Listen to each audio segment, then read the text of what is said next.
रहे हैं vision IAS monthly magazine नवंबर की, तो हम लोग आईआर का न्यूज़ इन शॉर्ट देखेंगे। तो पहला टॉपिक है फ्रेंड शोरिंग। फ्रेंड शोरिंग क्या है? देखिए, बढ़ते आर्थिक एकीकरण का हवाला देते हुए अमेरिकी वित्त मंत्री ट्रेजरी सेक्रेटरी ने भारत के लिए फ्रेंड शोरिंग का समर्थन किया है। ठीक है।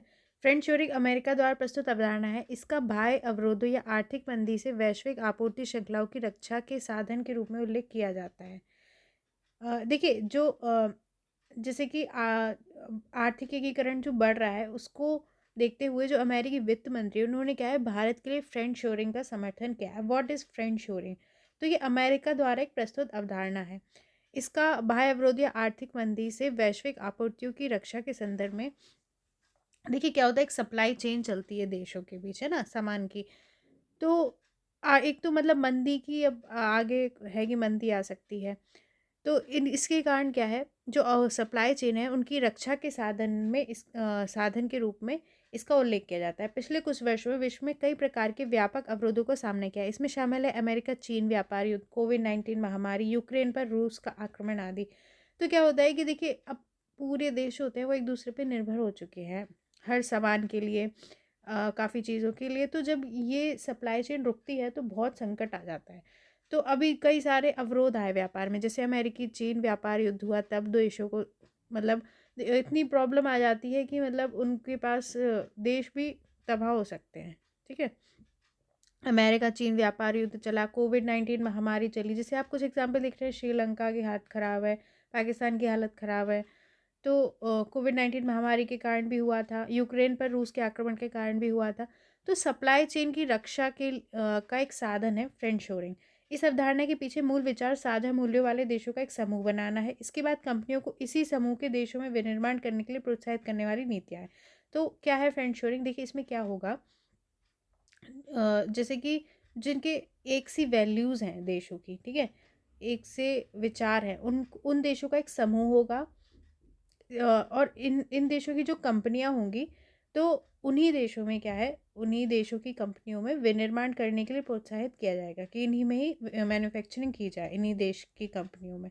इसके तहत सेमीकंडक्टर उद्योग, हरित ऊर्जा, दूरसंचार और खनिज उद्योग क्षेत्रों पर बल दिया जाता है।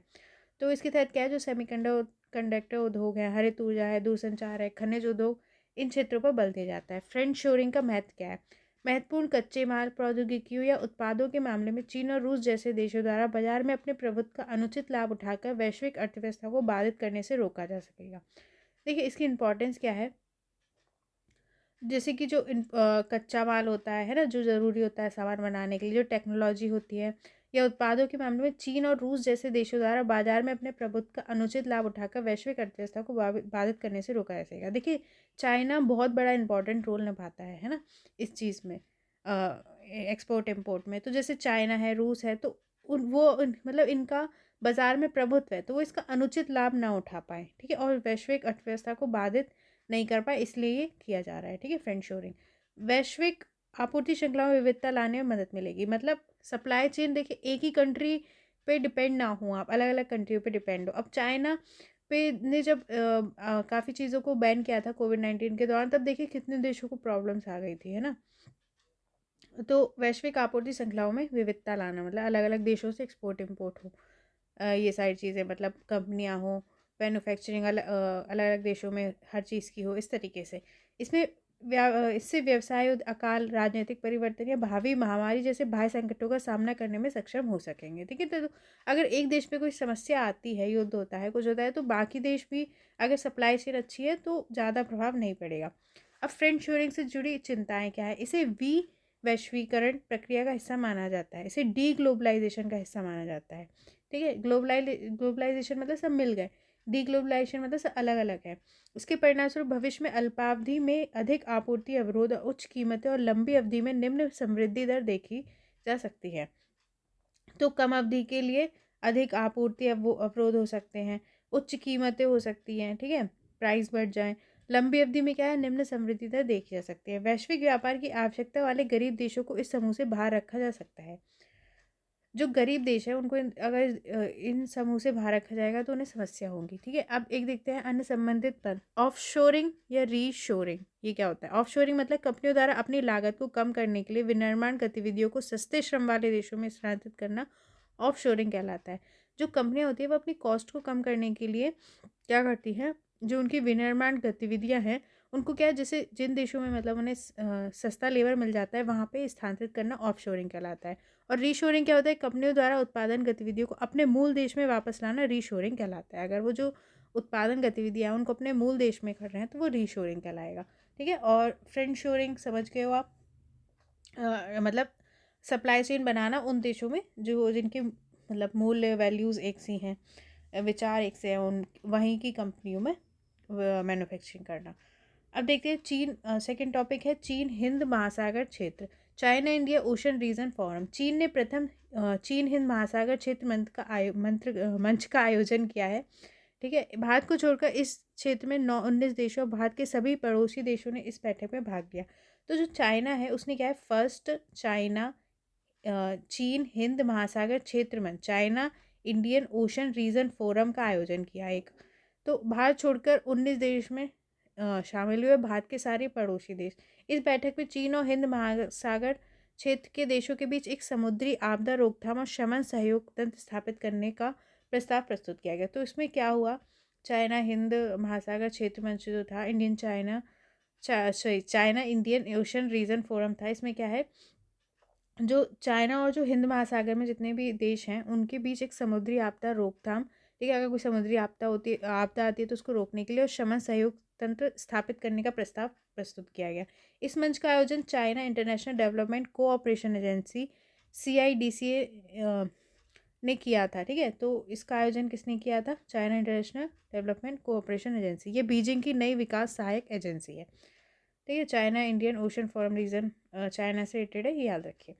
हिंद, थर्ड टॉपिक है हिंद प्रशांत क्षेत्रीय संवाद 2022 का चौथा संस्करण। इंडो पैसिफिक रीजनल डायलॉग जो है उस 2022 उसका 4th एडिशन हुआ है, IPRD, ठीक है। IPRD भारतीय नौसेना द्वारा एक शीर्ष स्तरीय अंतर्राष्ट्रीय वार्षिक सम्मेलन है।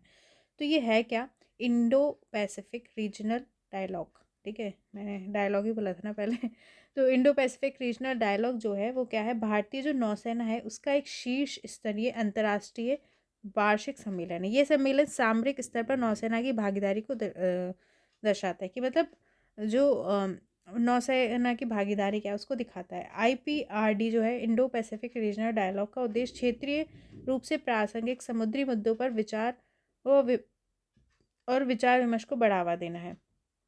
मतलब इसका मतलब जो समुद्री मुद्दे होते हैं उन पर विचार विमर्श को बढ़ाना इसका उद्देश्य है, ये याद रखिएगा, इंडो पैसिफिक रीजनल डायलॉग। और ये भारतीय नौसेना का है।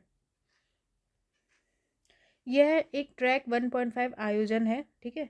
ये क्या है, एक ट्रैक 1.5 आयोजन है। इसमें सरकारी और गैर सरकारी एजेंसियों और संस्थाओं का संतुलित प्रतिनिधित्व होता है, मतलब सरकारी और गैर सरकारी एजेंसी होती है उनका एक रिप्रेजेंटेशन इसमें होता है, ठीक है। ट्रैक 1 ट्रैक 2 होती है इस तरीके से।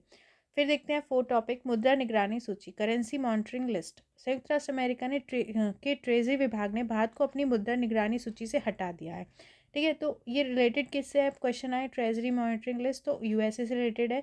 उसका जो ट्रेजरी विभाग होता है वो ये लिस्ट देखता है। तो उसने क्या है, भारत को जो मुद्रा निगरानी सूची होती है उसे हटा दिया। इस सूची में उन देशों को शामिल किया जाता है जिनके बारे में अमेरिका को लगता है कि वे अमेरिकी डॉलर की तुलना में अपनी मुद्रा का जानबूझकर अवमूल्यन कर अनुचित मुद्रा प्रथाओं में संलग्न है। तो वो देश होते हैं जो जिनमें अमेरिका को लगता है, तो मतलब कि देखिए क्या होता है, अपनी मुद्रा का अवमूल्यन करता है देश, तो वो जानबूझकर अवमूल्यन कर रहे हैं, जिससे क्या है, मतलब जैसे कि होता है कि $1 में आपको कितने रुपए मिल सकते हैं, $1 में कितने डॉलर मिल सकते हैं। तो मतलब अवमूल्यन का मतलब हो गया, जैसे कि मान लीजिए for example $1 is equals to 10 rupees. तो अब खुद ही कंट्री कर रही है कि $1 इज इक्वल्स टू 20 रुपीज़, तो उसने अपना अवमूल्यन कर दिया जानबूझ के, सरकार ने, ठीक है, बाजार से नहीं हुआ, वो मांग और आपूर्ति के नियम से नहीं हुआ, सरकार ने कर दिया। तो ऐसा देश कौन कर रहा है, तो अमेरिकी डॉलर की तुलना में अपनी मुद्रा का जानबूझकर अवमूल्यन कर अनुचित मुद्रा प्रथाओं में कौन संलग्न है। निम्नलिखित 3 मानदंडों में से 2 को पूरा करने वाली अर्थव्यवस्था को इस निगरानी सूची में रखा जाता है। तो किसे रखा जाता है, देखिए, यदि अमेरिका के साथ एक महत्वपूर्ण द्विपक्षीय व्यापार अधिशेष हो, ठीक है, मतलब अगर जो ट्रेड है उसमें क्या है, सरप्लस हो दूसरे देश का। 12 महीने से ऊपर की अवधि में सकल घरेलू उत्पाद से कम 2% के बराबर एक भौतिक चालू खाता अधिशेष हो। ठीक है, तो 12 महीने से ऊपर की अवधि में सकल घरेलू जो जीडीपी है कि कम से कम 2% के बराबर एक भौतिक चालू खाता अधिशेष हो उसका। लगातार एक तरफा हस्तक्षेप किया जा रहा हो। यह तब किया जाता है जब बार बार विदेशी मुद्रा की निवल खरीद की जाती है। तो ये 3 मानदंड होते हैं। तो भारत को अभी इस सूची से हटा दिया गया है। कौन जारी करता है ध्यान रखिए। ठीक है, बाकी हम टॉपिक नेक्स्ट वीडियो में देखेंगे। Thank you.